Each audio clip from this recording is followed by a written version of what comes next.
In this short tutorial, I will show you how to change the name of your Facebook page. Changing the name of your Facebook page is a simple process that can be done in just a few steps. To get started, open up the Facebook mobile app and then tap on this button at the bottom right corner of the screen. After that, tap on the gear icon at the top right. Once you are on this page, scroll down a bit, and you'll see a section called Audience and Visibility, and in that section, you'll see an option called Page Setup.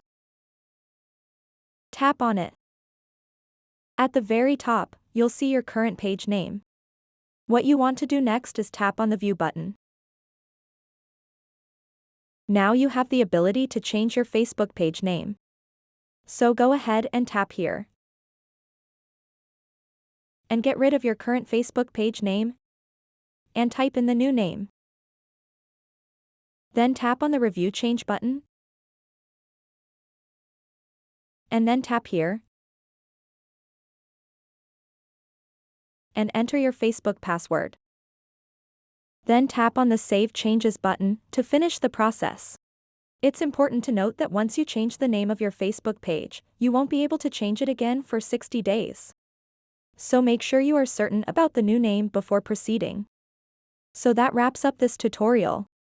If you have any questions about this whole process, please let me know in the comments section below. And if this video helped you out, please give it a big thumbs up and subscribe to this channel for more tutorial videos like this one. Thank you so much for watching and have a good day.